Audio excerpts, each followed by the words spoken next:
Well, happy holidays, Glue Troopers. Hope everybody's doing well on this Christmas Eve. I thought I'd knock out one little quick video. First off, yes, still planning the live stream tomorrow, Christmas Day at 7 p.m. East Coast, 2400 Zulu, from the hobby shop, from Hurricane Hobbies.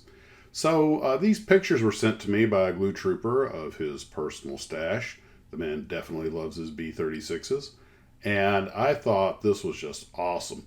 In fact, I might recommend that he open up a hobby shop at some point because that's probably the only way you would ever unstash, if that's a thing. Did I just invent a new word? Is that a verb? Unstashing. But I love to see massive stashes like this with all kinds of really cool stuff. And one of the reasons is he's got a fair number of rare kits, and it comforts me to know that in garages and warehouses and basements and attics across America, a lot of this stuff is still waiting to be discovered. Sort of like styrene treasure, and there's just I don't know. I just feel good knowing a lot of the stuff still around. That some of the past is out there waiting for us to discover it. And he also keeps us in a garage with his real cars, which are also collectibles. So, I'm kind of thinking to myself, yeah, this could be the beginning of a bromance. I'm not cheap, but I can be had. Oh, who am I kidding? I can be had, and I can be had at a very reasonable price. But anyway, I just wanted to thank him for those images. I think this is absolutely awesome and even a little bit inspiring just to know that a lot of that stuff is still out there. And, I don't know, for some reason I find some kind of oddball comfort in that. And now for something completely unrelated. I was looking at the Titanic and reading some stuff on some of the kits. I know that our friend Jim Keeler is working on that big one.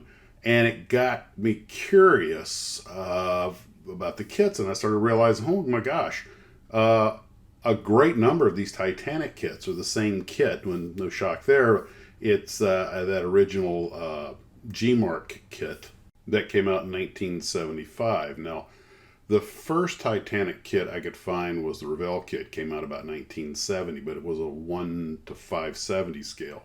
Then G-Mark came out with the much larger 1 to 350, and that seems to be the one that everybody liked to copy. And then that got me wondering about how many actual ships have been sunk by icebergs, at least since the Titanic. And it turns out there have been a few sinkings. In 1923, a French fishing schooner was hit by an iceberg and went down.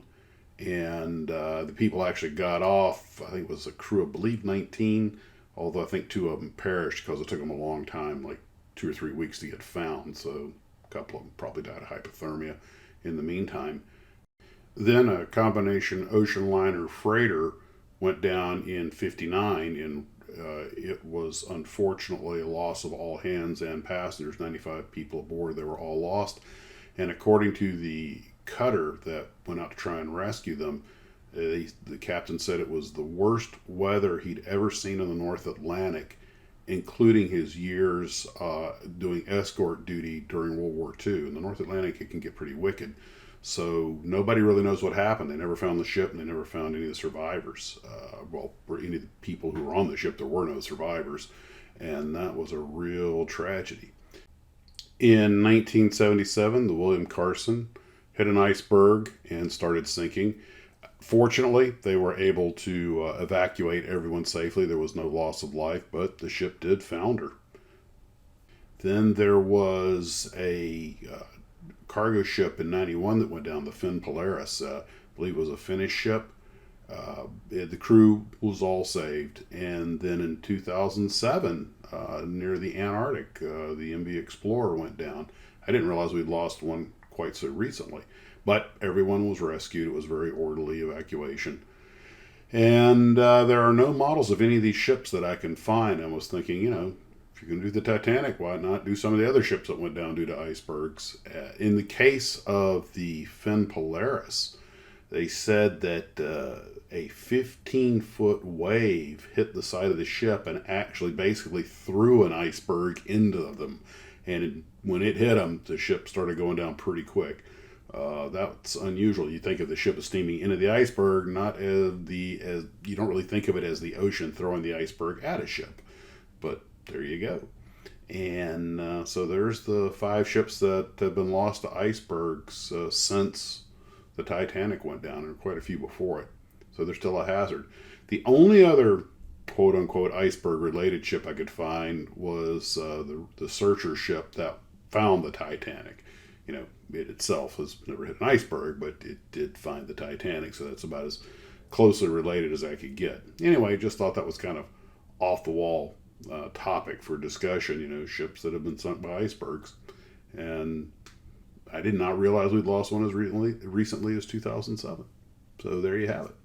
All the stuff's available on Google, Wikipedia. That's where I got my information, so take it for what it's worth. I just thought it was kind of an interesting subject. Somebody could do the iceberg victim build, you know, with all 5. You start with the Titanic and the 5 after it. It's sort of popularized being hit by an iceberg. Well, guys, I hope everybody's having a wonderful Christmas Eve and a great holiday season. You take care of yourselves, and as always, model on. That's where we're at. Well, guys, I hope everybody's having a